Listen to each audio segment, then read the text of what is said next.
Demandé pourquoi les gens sont forcés de vivre ainsi, et pourquoi il y en a qui sont riches et d'autres pauvres, et pourquoi il y a tant de guerres.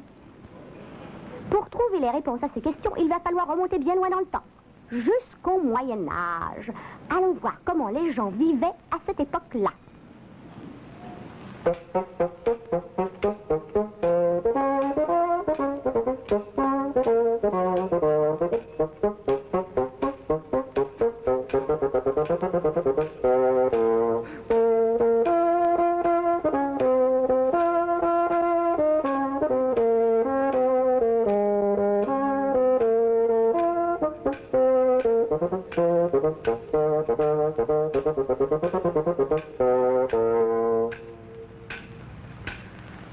Au XVe siècle, l'Europe ressemblait à peu près à ça.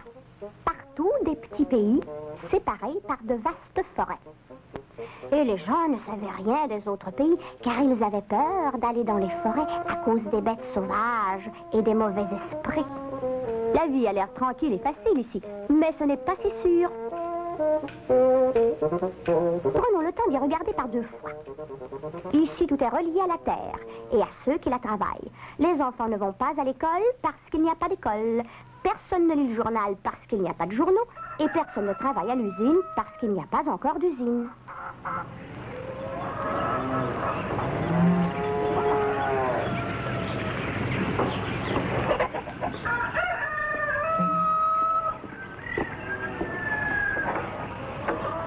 En fait, il n'y a que la terre et les paysans qui travaillent dans les champs.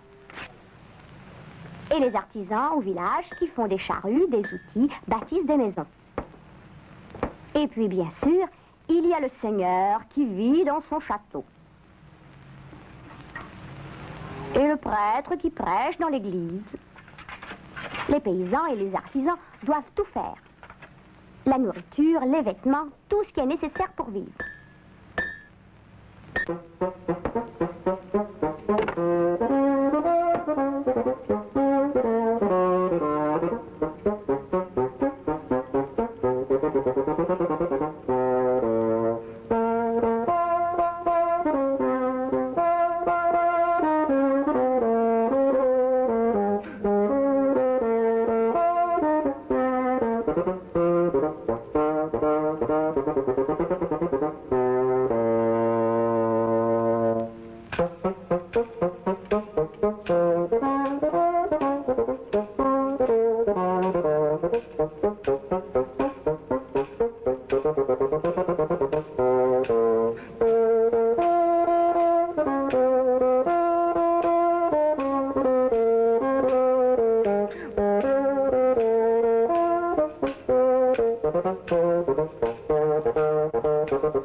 Le seigneur et le curé, eux, ils ne font rien. Et pourtant, ils mangent, ils boivent, ils s'habillent et vivent mieux que tous les autres des alentours.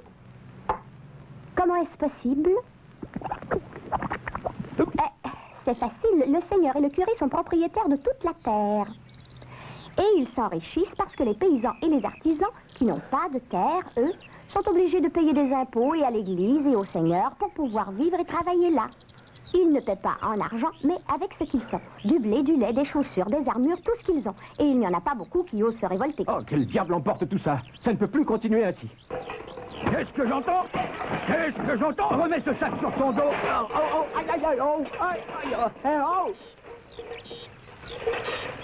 Je vais te donner une leçon que tu n'oublieras pas de sitôt, paysan. Qu'est-ce que tu penses que tu es en train de faire, hein? Grouille! Grouille! Il y a des impôts à payer. Plus vite que ça! Dépêche-toi, plus vite, plus vite! Mais Jean, est-ce que mes yeux me trompent? Tu ne veux plus travailler, mon fils? Ne sais-tu pas que Dieu a mis l'homme sur la terre pour qu'il gagne son pain à la sueur de son front? Si tu ne travailles pas, mon fils, tu vas aller tout droit en enfer. Et là, Tu vas souffrir et tu seras torturé dans les flammes pour toute l'éternité.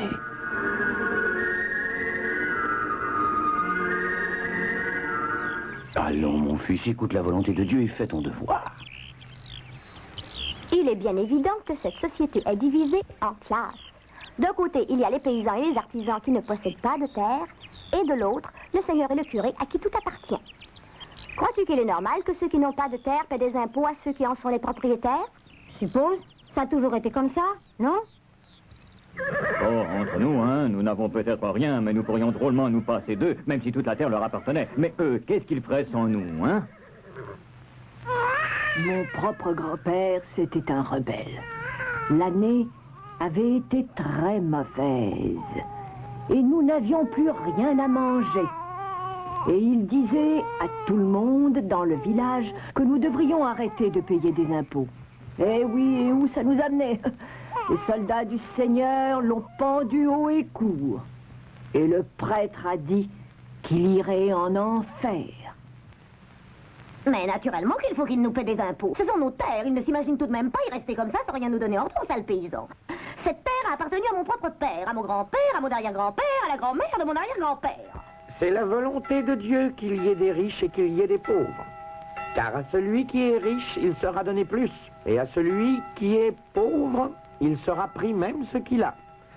Et si Dieu ordonne aux pauvres de nous payer des impôts, qu'il en soit fait selon sa volonté.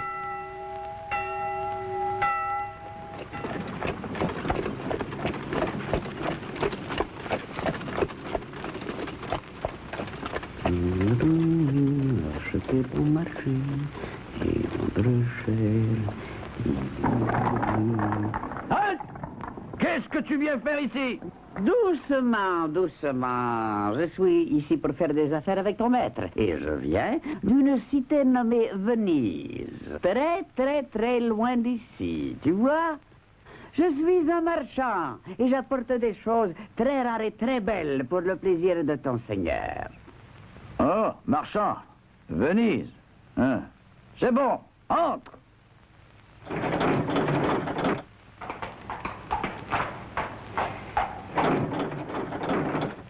Et maintenant, regardez bien ce que j'ai à vous offrir. Des vraies merveilles. Voyez, ceci, on appelle ça du poivre. Et c'est très bon pour enlever le mauvais goût du porc de l'année passée. Et ce n'est pas tout. Jetez-moi un coup d'œil là-dessus. Magnifique. On peut voir à travers. Attention, s'il vous plaît. Attention, c'est très fragile, c'est du verre. Ou qu'est-ce qu'on pourrait lui donner en échange? Eh bien, nous avons des œufs, du beurre, du miel.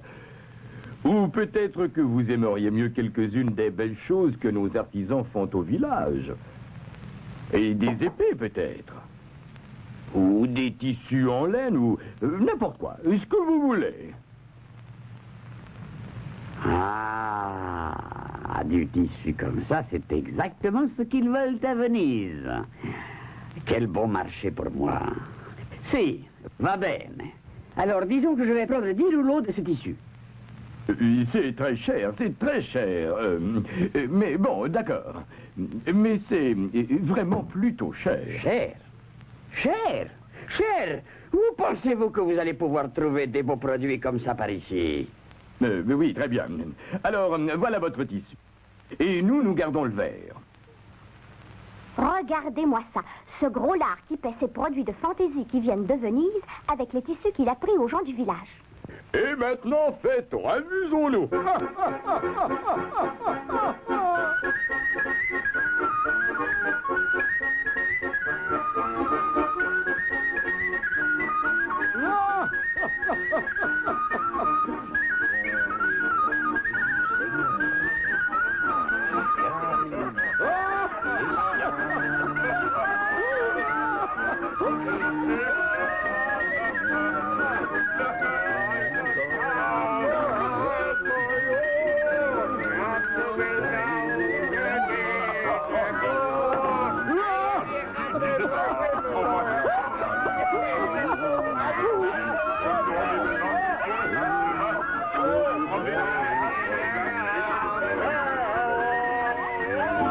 Vraiment stupide.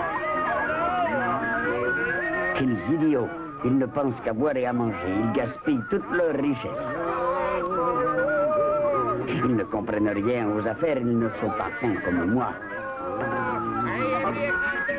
Essayons d'en savoir plus long à propos de ce marchand.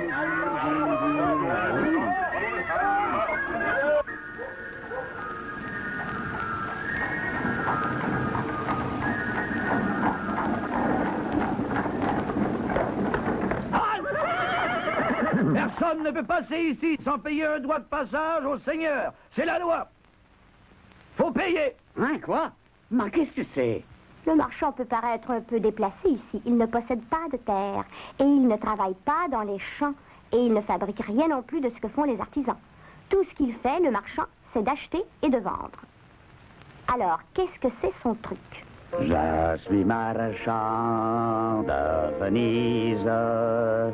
Une crapule, ça se voit bien. Je sais faire des affaires. J'achète bon marché et je revends cher. Pour un sou, j'achète du poivre et je le revends à 5 sous.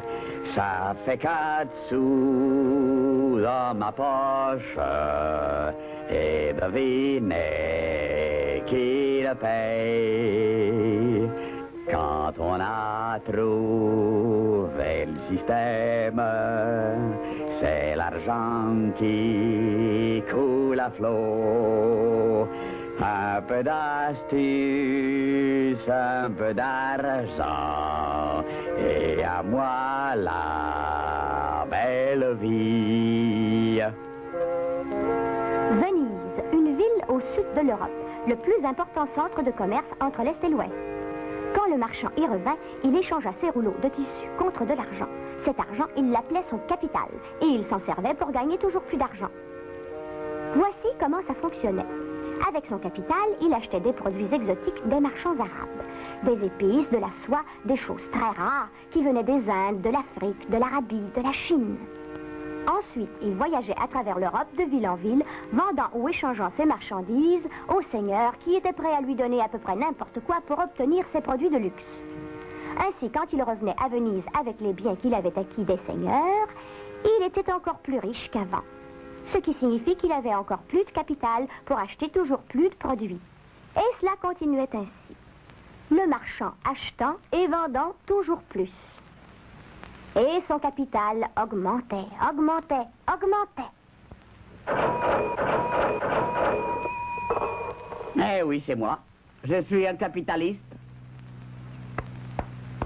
Les capitalistes de Venise continuèrent donc à faire de plus en plus de profit. Mais pour se protéger, ils interdirent à quiconque d'autre qu'eux de faire du commerce avec les marchands arabes. Toi, le Portugais disparaît. C'est nous qui faisons le commerce avec les Arabes, pas vous. Mais ne pouvons-nous acheter juste quelques petites choses des Arabes?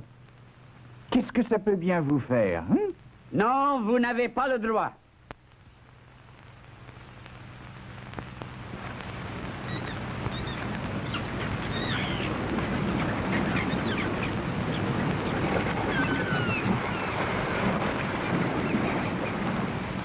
Il doit bien y avoir un moyen de se procurer toutes ces belles marchandises exotiques. Tu ne crois pas? Oh, j'ai une idée. Nous allons trouver la route par mer jusqu'aux Indes et en Chine et faire des affaires directement avec ces gens-là, sans nous occuper de Venise. Tu es fou.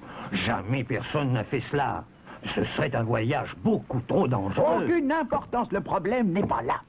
Il est de trouver par qui nous pouvons faire payer ce voyage. Payer? Ah, ça n'est pas un problème. Je le sais bien, moi, qui peut payer pour un tel voyage. Je le sais, je le sais, je le sais.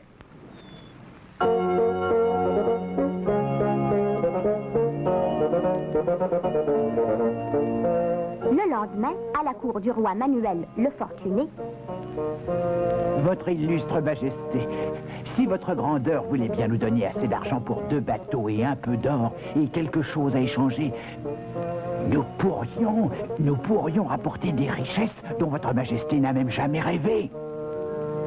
De l'or, des bateaux, eh bien... Cela pourrait être une aventure profitable, oui. Vous avez besoin de combien?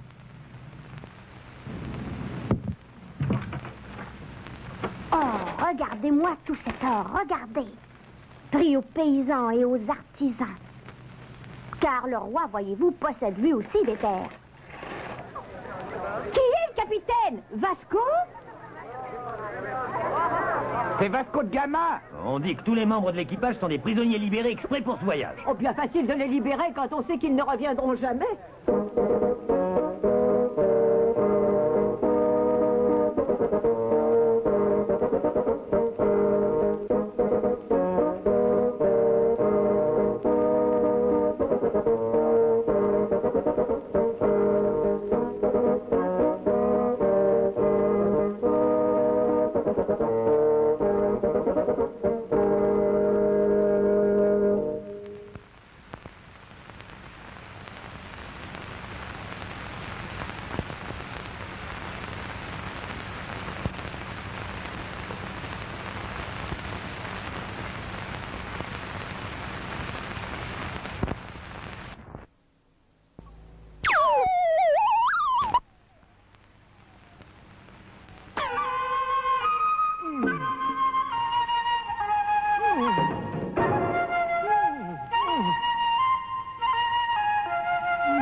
C'est un rude voyage.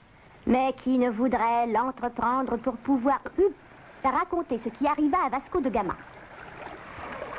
Semaine après semaine, mois après mois, la mer, rien que la mer.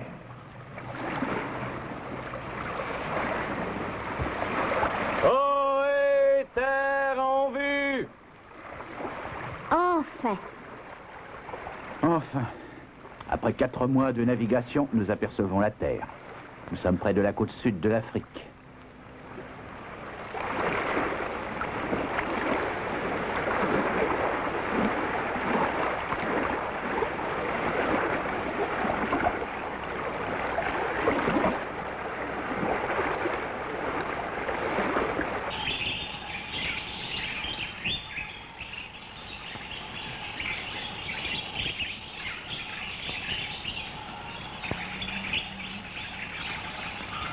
Et là-bas.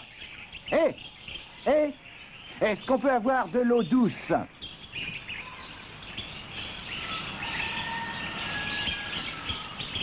Et par la même occasion, jetez donc un petit coup d'œil sur ces belles choses que nous avons à bord.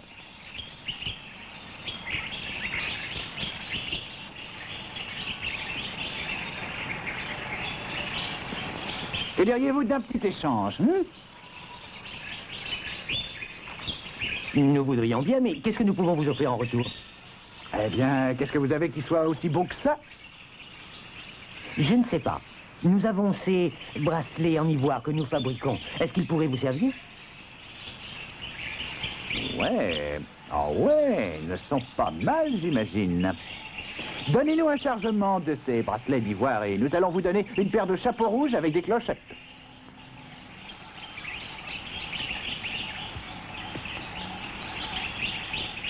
Regardez bien les objets que Vasco obtient en échange. Pour fabriquer ces bracelets d'ivoire, il a fallu 10 fois plus de temps que pour faire les chapeaux.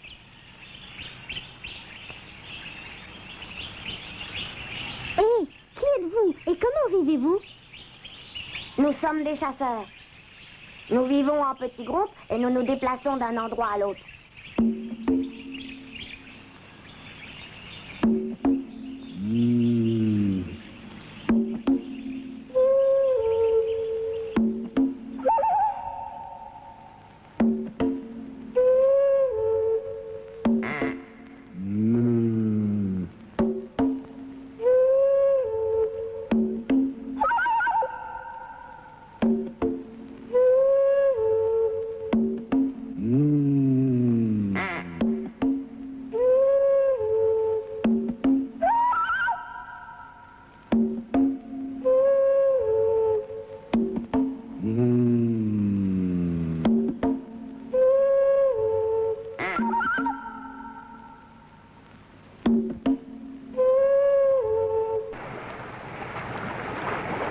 Jetons l'ancre. Des gens hospitaliers et gentils habitent ici. Nous appellerons cet endroit la terre des hommes bons.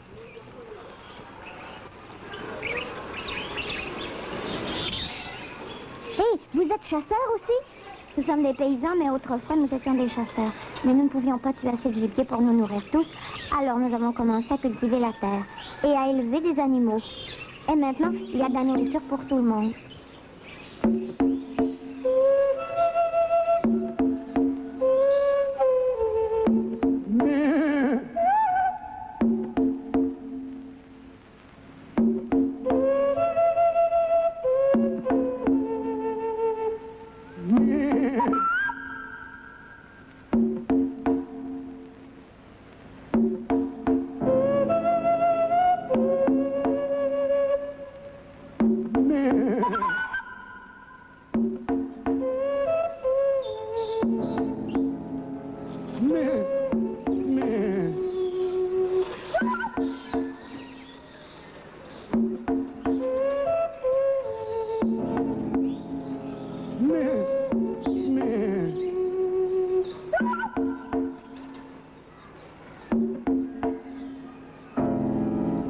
Notre chef habite dans la grande maison là-bas. Il possède beaucoup plus d'animaux que nous. Et nous lui aidons à s'en occuper. Les classes apparaissent avec la culture de la terre. Ici et chez nous, c'est bien pareil.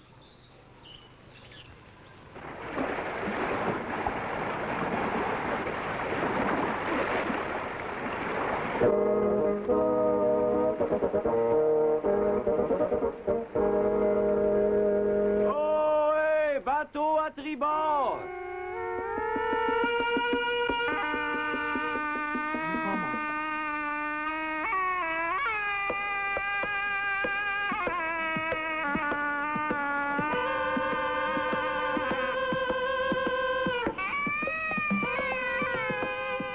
Nous dépassons plusieurs riches ports de commerce dont nous n'avions jamais entendu parler. Sofala, Kéliman, Kilwa. Et tous ces ports sont remplis de navires. Et les maisons sont toutes construites en pierre.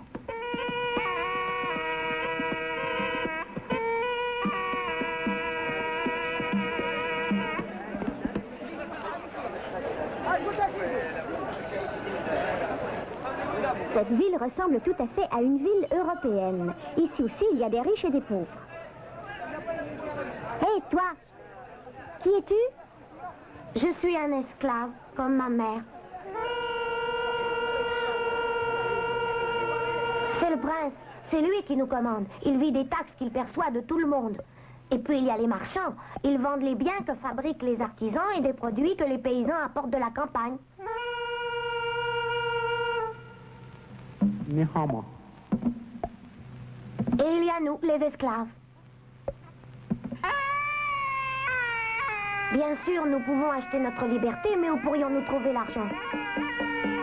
Dans cette ville, les gens sont divisés en plusieurs classes différentes.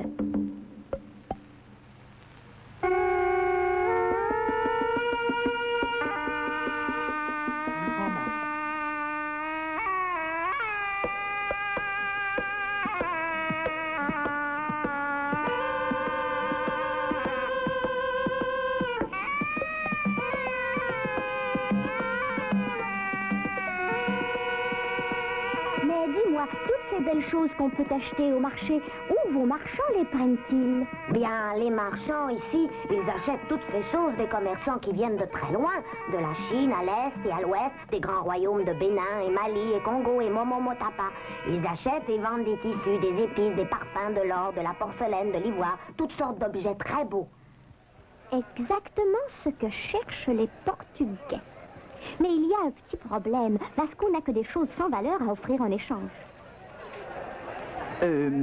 Excusez-moi, ça vous intéresserait de faire un peu de commerce? Regardez ces magnifiques chapeaux que j'ai apportés d'Europe. Superbe, non? Tu ne t'imagines tout de même pas que je vais te donner quoi que ce soit en échange de ces babioles? Idiot. Non, non, non, non, non, non, non. Pardon? Qu'est-ce que vous dites? Tu ne vois pas que mes choses valent infiniment plus que les tiennes? Ne sais-tu pas que nos navires sont plus gros et plus rapides que les vôtres? Oui, peut-être, mais ces jolis chapeaux rouges et ces perles de verre... Non, non, non et non. Tu peux tenter ta chance avec les chameaux, peut-être qu'ils en voudront.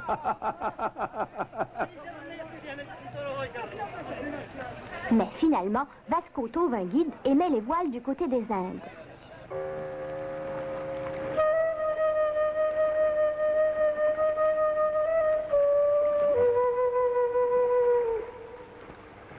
Nous approchons de la terre, du poivre et des épices.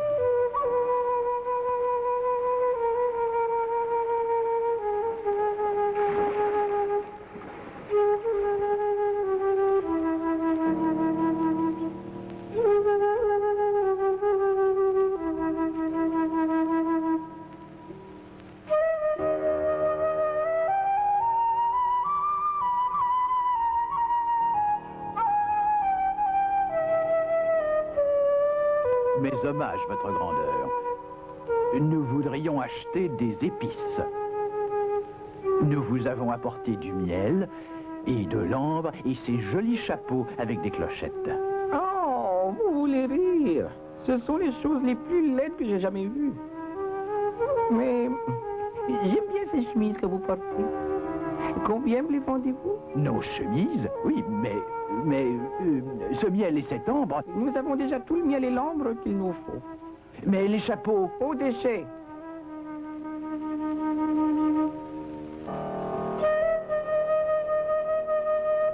À la fin, quand même, les Portugais réussissent à mettre la main sur un peu d'épices et de poivre. Nous hissons les voiles, nous rentrons chez nous.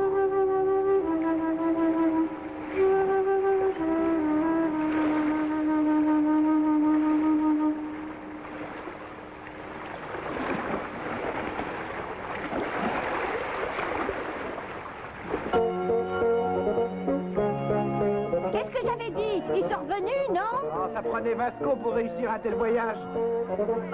Ouais, mais qu'est-ce qui est arrivé au reste des hommes? Oh, mon cher Vasco, je suis content de te revoir. Trouver la route des Indes, c'est tout un exploit. Et tu te rends compte, à lui seul, ce voyage a rapporté 60 fois plus qu'il n'a coûté.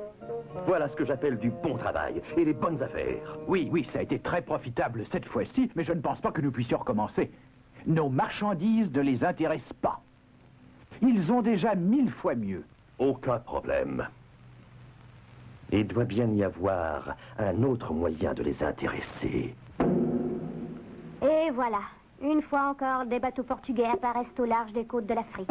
Mais cette fois-ci, ils sont lourdement chargés de canons, de fusils et de soldats. Ils jettent l'ancre devant les riches ports de commerce. Et les soldats débarquent. Et tous ceux qu'ils trouvent dans les rues, ils les tuent. Et ils pillent les villes de toutes leurs richesses. Les habitants s'enfuient pour sauver leur vie.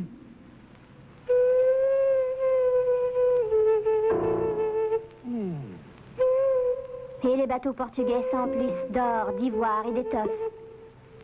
Et quand il ne reste plus rien à prendre, les Portugais mettent le feu aux villes et bombardent tout ce qui tient encore debout. Bientôt, les riches ports de commerce qui se dressaient fièrement sur les côtes africaines ne sont plus que ruines et décombres.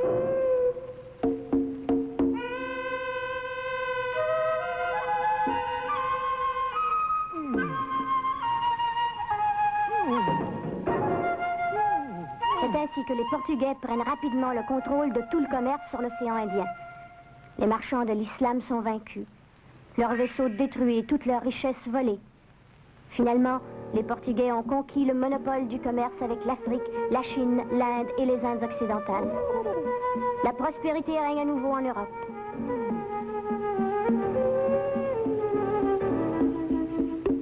En Amérique, c'est la même chose qui se produit. Des soldats, des canons, des fusils. Des milliers d'individus sont tués. Les Portugais et les Espagnols font la conquête des vastes régions de l'Amérique du Sud et détruisent les civilisations Inca, Maya, Aztèques. Ils prennent les terres des Indiens. Ils volent leur or. Les Indiens ne peuvent pas tenir tête aux fusils et aux chevaux des Européens. Ils sont réduits en esclavage et obligés de travailler dans les mines d'or et d'argent et dans les plantations de tabac. Toute la journée, les Indiens sont forcés de travailler pour leur nouveau maître. Ceux qui ne peuvent travailler assez dur sont fouettés et battus. Beaucoup meurent d'épuisement et de faim.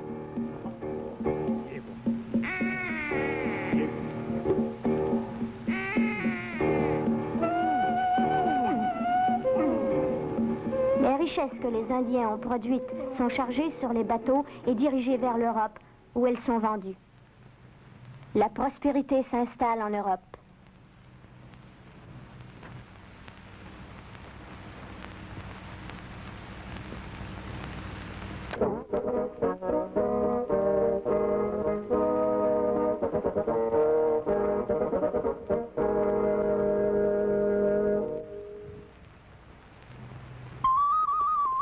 Les richesses déferlent sur toute l'Europe et des aventuriers partent sur les routes pour les vendre.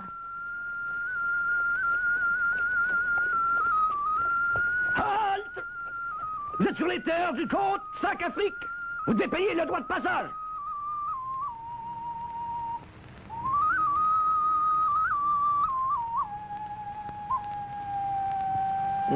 Pas mal du tout. Nous allons prendre ça, ça va suffire. Oh, mais... Pas de mais! Déguerpis, ou tu y laisses ta tête!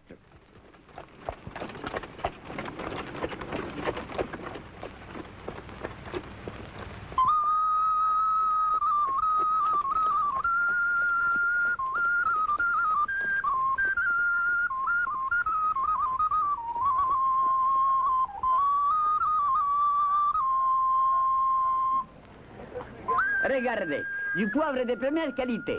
3 louis pour ce petit sac. Arrêtez! Si vous vendez quelque chose sur les terres du comte Sac-Afrique, il faut que vous lui payiez une taxe d'1 louis. Que le diable l'emporte. Ces pièces n'ont aucune valeur ici. Il faut que vous utilisiez des pièces portant l'effigie du comte Sac-Afrique. Vous pouvez échanger les vôtres par là. Mais il y a 2 fois plus d'or dans mes pièces à moi. Si tu attaches de la valeur à ta peau, ferme-la. Dans toute l'Europe, je n'ai jamais rencontré des brutes aussi stupides.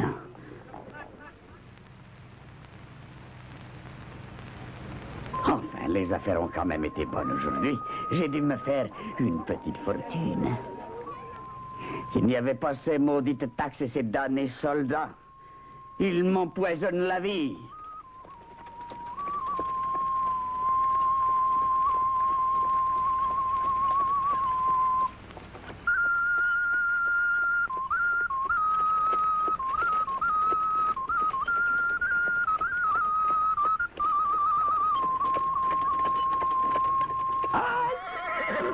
Faut payer un droit de passage pour traverser le pont du comte Sac-Afrique. Ah non, ça va faire.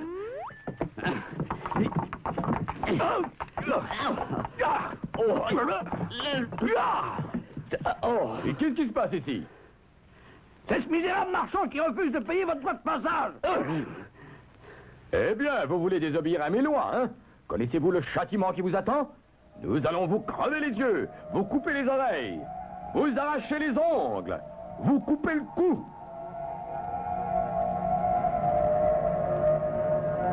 Pitié, pitié, je vais payer. Pauvre misérable! Bien, si tu te repens, je veux bien te pardonner. Paye l'amende et va-t'en.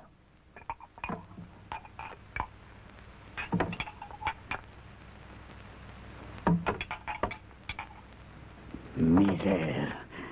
Avec lui, je viens de perdre le profit de plusieurs jours. Mais il ne l'emportera pas en paradis. Il ne paie rien pour attendre.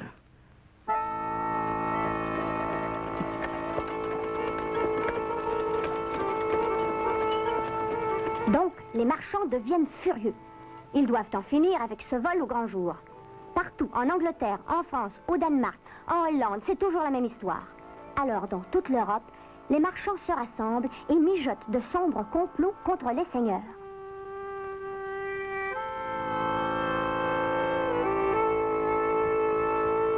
Maintenant, c'est eux ou nous. On ne peut plus faire la moindre petite affaire sans qu'ils s'amènent et nous ruinent avec leurs maudites taxes. Ils sont en train de détruire nos commerces avec leurs taxes. Si le commerce n'est pas libre, notre capitale ne peut pas survivre. Les seigneurs doivent être écrasés. Oh, mais comment pouvons-nous leur enlever leurs privilèges? Ils s'enrichissent à même les impôts qu'ils font payer aux gens. J'y suis. Donc, comme on le voit, dans ces temps difficiles, les marchands ont drôlement besoin de se trouver des secours puissants. Et cette aide va venir du côté où personne ne l'attendait. Le Seigneur qui va en finir avec tous les seigneurs. Votre Majesté, vous souhaitez être riche et puissant et être le maître de tout, n'est-ce pas? Eh oui, mais les seigneurs ne m'obéissent pas du tout. Ils se conduisent comme des petits rois. Nous avons la même opinion que votre Majesté. Vous seul devez décider dans ce pays. Les impôts et les lois ne peuvent venir que de vous seul. Évidemment. Je voudrais bien qu'il en soit ainsi, mais les seigneurs, ils se battront jusqu'à la mort pour conserver leurs privilèges. Et pour les vaincre tous, il me faudrait des armes. Et pour avoir des armes, il me faudrait plus d'argent que je n'en ai. Aucun problème de ce côté-là, votre Majesté. Nous sommes experts dans l'art de trouver l'argent. Nous allons vous arranger ça pour en finir avec les petits seigneurs à tout jamais. À condition que vous nous aidiez un peu en retour. Quand les seigneurs comprirent ce que le roi et les marchands étaient en train de préparer, ils sentirent le sol se dérober sous leurs pieds. Personne ne peut me déposséder des biens que mes ancêtres ont défendus. Pas même le roi, ce maudit traître. Et les marchands et les seigneurs étaient donc furieux. Ils étaient prêts à se battre jusqu'au bout. C'est le début du combat entre deux classes.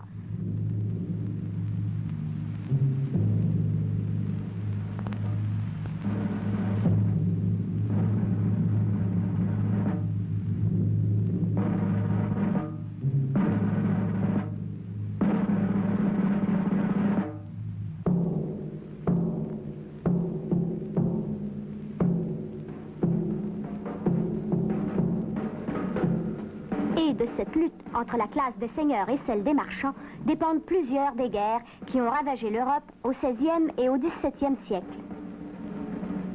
Oh, mais les marchands n'allaient pas eux-mêmes saigner à mort et crever sur les champs de bataille. Ils avaient mieux à faire. Ça va vraiment mal. Tu as dû en entendre parler. Il va falloir que nous allions nous battre nous-mêmes. Hé, ça n'est pas une bonne idée. Nous avons besoin de meilleures armes, mais si seulement pour notre argent, nous pouvions obtenir plus et mieux. Oui. J'ai une idée. Et les marchands lancent les savants dans la bataille, leur demandant d'inventer pour eux des armes nouvelles et meilleures.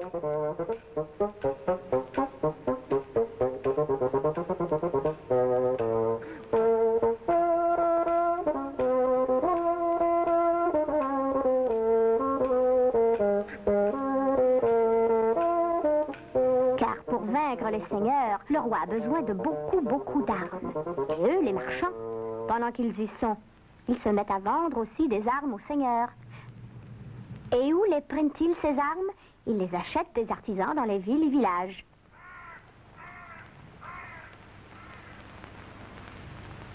Vite, fais-moi 10 canons, vite. Oh, non, pas encore. D'abord, j'ai besoin de fer. Et puis, je dois le fondre. Et il faut le couler dans les boules. Et ensuite, je dois les polir, les canons. Ça ne se fait pas dans une seule journée, tout ça. Faire 10 canons, ça prend du temps. Ouais, celui-là, il est aussi lent que tous les autres. Quand on pense que ça pourrait aller tellement plus vite. Ah, tiens. J'ai une idée. Une minute, mon ami. Tu vois ce sac plein d'or. Je te l'échange contre ton atelier. Oui, mais je ne vois pas comment vous pourriez fabriquer des canons. Pas moi, non, mais toi, tu peux rester et continuer à travailler, si ça te tente. Et je vais bien te payer pour le travail que tu vas faire. C'est vraiment une belle somme d'argent. Bon, d'accord, c'est entendu. Rappelle-toi bien, c'est moi qui dirige. On va commencer par engager 6 hommes. Mais voyons... Laisse-moi faire, je m'occupe de tout. Ainsi, le marchand engage de pauvres paysans pour travailler à l'atelier et il leur paie un salaire de presque rien. Au travail, tas de paresseux. Je veux que mon capital rapporte. Les marchands achètent du fer. 2 ouvriers l'amènent. Un homme surveille le fourneau. L'un fond le métal. L'autre moule les canons. L'un les polit. L'autre les assemble. Chaque homme est spécialisé dans son secteur. Et chaque chose est faite beaucoup plus rapidement.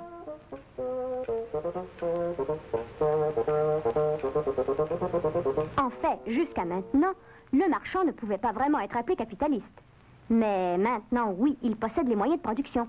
Tous les travailleurs de l'armurerie travaillent pour lui. Eh, maintenant, j'ai plein d'armes à vendre. Ah, ça va faire de belles affaires. Maintenant que je possède l'atelier, tous les bénéfices, ils vont venir à qui? Ils vont venir à moi. Mon capital, il augmente à vue d'œil. La guerre, elle fait des miracles pour mes affaires. Mais pas pour les seigneurs. Ils engloutissent toute leur fortune dans la guerre.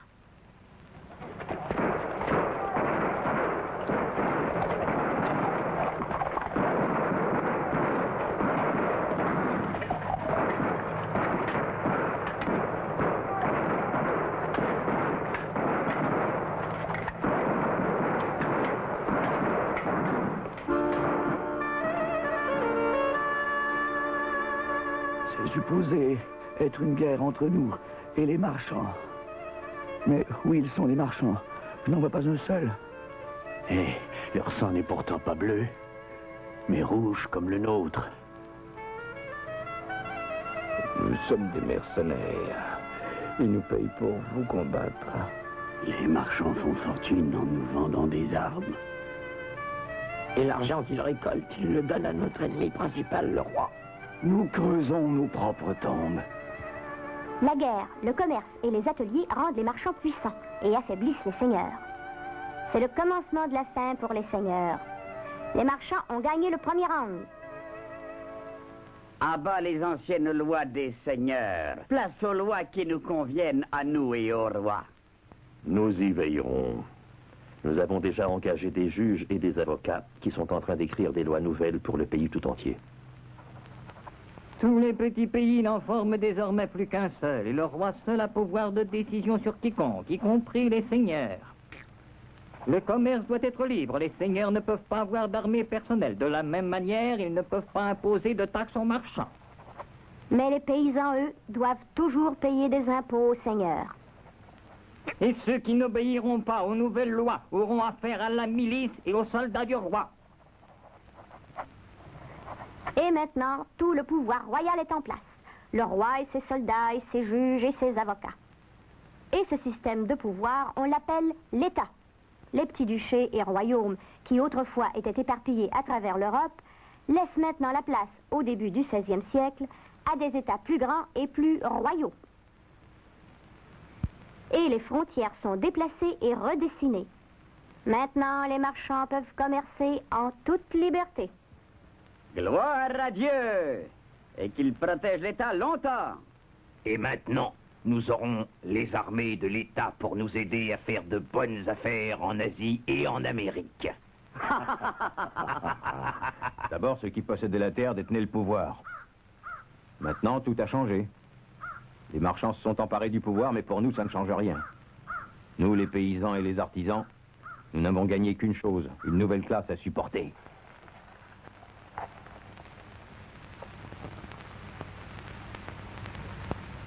Les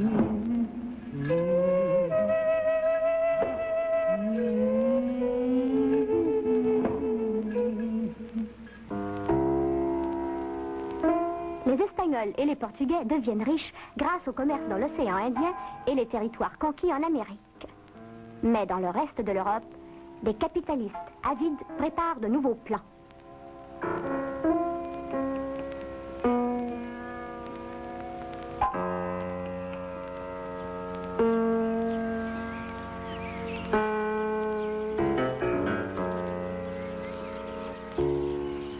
Eh bien, si ce n'est pas ce bon vieux John Hawkins. Assieds-toi.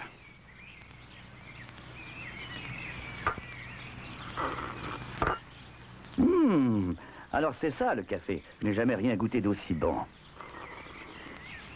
Je n'ai jamais rien goûté d'aussi bon. Et ce n'est pas un café ordinaire, c'est du café portugais. Et ne va pas t'imaginer que les Portugais se sont contentés d'en faire le commerce. Ils sont bien plus futés que tu penses. Ils ont commencé à le cultiver eux-mêmes et à leur compte en Amérique. Ah ah. Mais ça sera drôlement meilleur marché comme ça pour eux. Ils doivent s'en faire drôlement des profits. Les Portugais, j'aimerais bien être à leur place. Oh, attention, il ne faut pas les envier. Bien sûr, ils ont gagné de l'argent, mais nous aussi, nous pouvons en faire autant. Ils ont un problème, les indigènes. Ils les font travailler jusqu'à la mort dans leurs plantations.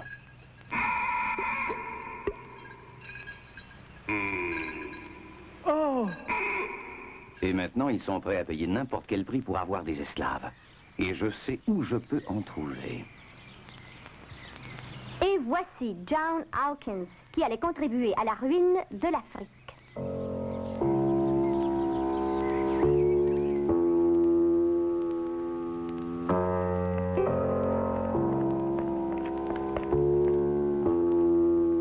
Donnez-moi 3 bateaux, chargez-les de gars costauds et de babioles à échanger, et je vous parie ma tête que votre investissement va vous rapporter un très beau profit.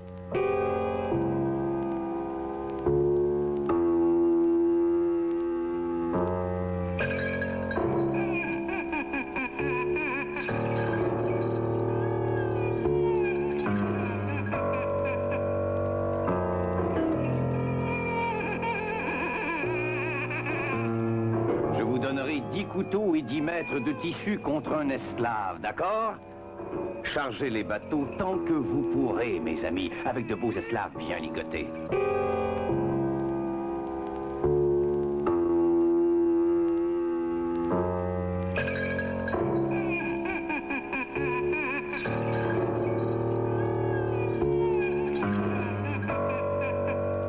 C'est bien simple, hein?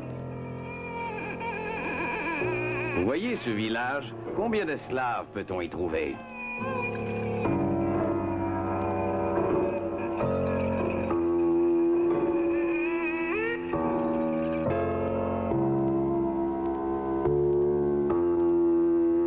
Très bien, nous en avons 300 maintenant. Déguerpissons de cette horrible côte.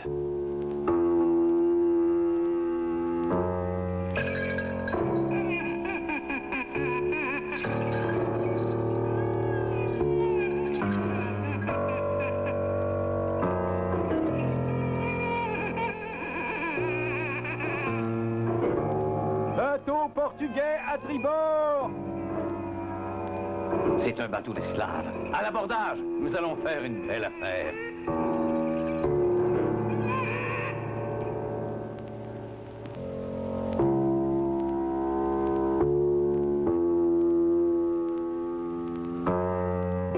Beaucoup sont morts en route. Je crois que nous en avons trop mis par bateau. Bah, vaut mieux trop que trop peu. J'ai hâte de me débarrasser de ce chargement puant. Et tu sais ce qu'on va acheter avec l'argent? Des pots, du gingembre et du sucre. Et même, je ne serais pas surpris que nous puissions nous payer quelques nouveaux bateaux. Et c'est ce qu'ils firent. Les propriétaires de plantations payent les esclaves un bon prix.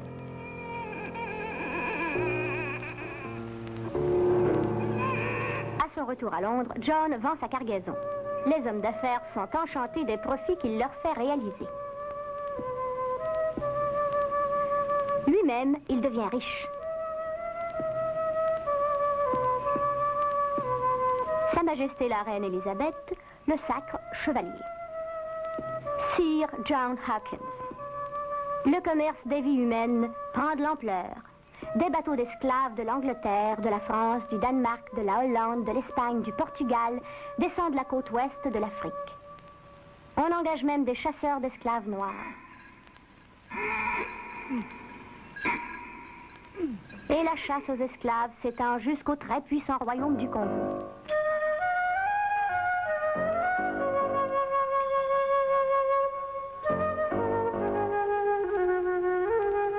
Oh, roi Afonso, les chasseurs d'esclaves ont pris mes enfants pendant qu'ils étaient en train de jouer. Ils ont pris tous les hommes dans les champs ce matin. Moi seul ai pu m'enfuir. Il n'y a plus personne dans mon village. Aidez-nous, puissant roi. Je vais voir ce que je peux faire. Il faut que je mette la main sur les chefs et les marchands de la côte.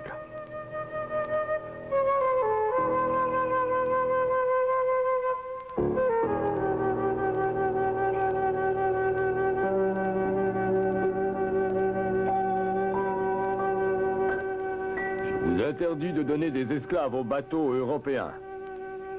Les temps ont changé, roi. Le commerce avec les Blancs rapporte beaucoup d'argent. Vous voyez comme nous sommes riches. De l'or, de l'argent, de la soie. Et maintenant, nous avons ces fusils d'Europe qui nous rendent encore plus puissants. Les profits tirés de la vente d'esclaves sont utilisés différemment en Europe et en Afrique. Les marchands africains dépensent tous leurs profits pour leur plaisir. Les marchands européens, pour leur part, investissent leur capital dans la production et deviennent ainsi de plus en plus riches. Si seulement je pouvais amener le roi du Portugal à comprendre comme c'est terrible ce qui est en train de se passer ici. Cher Manuel, malgré que nous l'ayons interdit, vos marchands continuent de répandre des armes dans notre pays. Beaucoup de marchands ne nous obéissent plus, puisqu'ils ont plus d'armes que nous. Jour après jour, vos marchands capturent notre peuple, nos fils et nos filles. Ils le font avec une telle avidité que la population de notre pays diminue rapidement. Nous vous supplions, mon cher frère, de nous aider en cette affaire, en interdisant désormais à vos marchands de venir ici vendre des armes. C'est notre volonté qu'aucun commerce d'esclaves ne se fasse plus dans ce pays qui est le nôtre. Salutations distinguées, Afonso.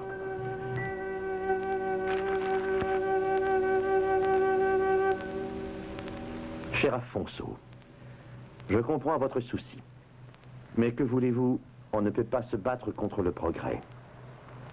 Et après tout, n'est-ce pas, pourquoi tourner le dos au commerce, notre père à tous? D'ailleurs, j'ai moi-même quelques dettes avec les marchands. Et en fait, je n'ai aucun pouvoir pour les arrêter. Mes hommages les plus respectueux, Manuel.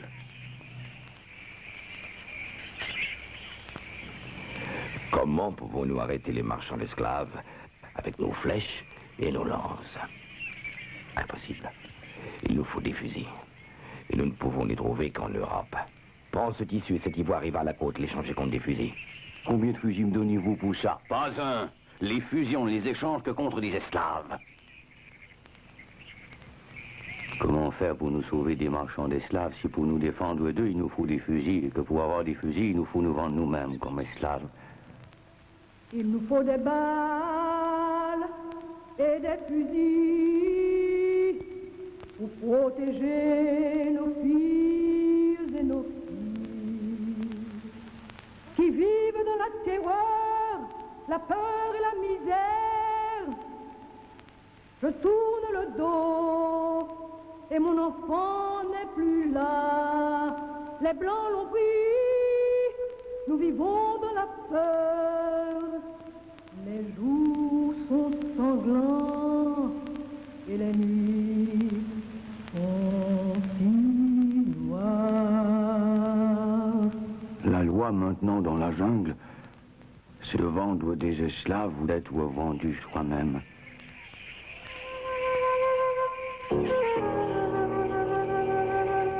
Les années passent.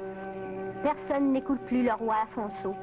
Il n'a rien pu faire pour arrêter le commerce des esclaves. C'était trop payant. Et puis il meurt, et son puissant royaume tombe en morceaux.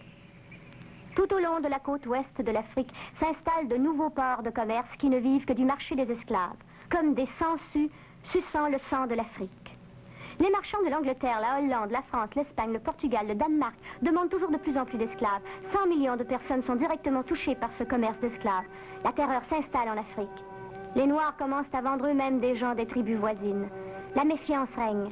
Personne n'ose plus cultiver les champs. Ce serait extrêmement nécessaire, mais c'est trop dangereux. Car le danger rôde dans les champs. À tout moment, il faut se tenir prêt à s'enfuir. On ne fabrique plus non plus de tissus. On en obtient d'Europe un meilleur marché.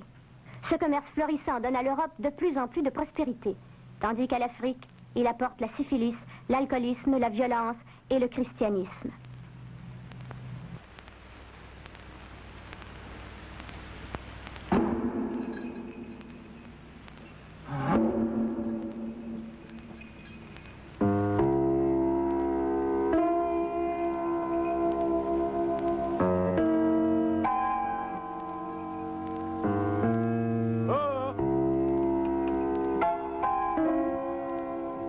Y a quelqu'un?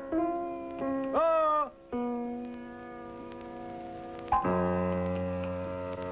Mais qui es-tu? Sita! Bonjour, tu ne me reconnais pas? Tu ressembles au fils d'Mbézi. Mais lui et son père ont été enlevés il y a longtemps par les marchands d'esclaves. Mais c'est bien moi, Assailli. Je m'en suis tiré et maintenant je reviens à la maison. Qu'est-ce qui t'est arrivé là-bas? C'est vrai que les Blancs mangent les Noirs? Non, mais ça revient au même. Ici, c'est pareil. Regarde, il ne reste plus que des vieux comme nous. Les marchands d'esclaves ont pris tous les jeunes, tous ceux qui étaient forts. Il n'y a plus que nous ici, des vieux sur le point de mourir. Mais qu'est-ce qu'ils vous ont fait après vous avoir attrapés? Eh bien, d'abord, ils nous ont amenés à la côte et ils nous ont embarqués sur des bateaux. Ils en mettaient tant qu'ils pouvaient. Ils nous enchaînaient deux par deux, le pied gauche de l'un au pied droit de l'autre. Pour les mains, c'était pareil. Et nous sommes restés comme ça pendant 4 mois. Et puis ils nous ont débarqués sur une île qui s'appelle Jamaïque. Et nous ont vendus sur un marché dans le port. Là, un blanc nous a tous achetés. Un Portugais qui avait une plantation de sucre au Brésil. Du matin jusqu'au soir, il nous faisait travailler. Et des gardiens blancs nous surveillaient sans cesse et nous fouettaient pour que nous travaillions toujours plus. Mais vous ne pouviez pas vous sauver? Oui, mais s'ils nous rattrapaient, ils nous mettaient des anneaux de fer avec des pointes à l'intérieur. Au cou et aux chevilles. Et si quelqu'un volait quoi que ce soit, même un morceau de pain, alors il était pendu. Le prêtre blanc disait qu'on allait tous aller en enfer si on ne travaillait pas. Mais l'enfer n'aurait pas pu être pire que ce qu'on vivait là. Mais il s'appelle comment ce pays qui se nourrit de notre peuple? L'Amérique.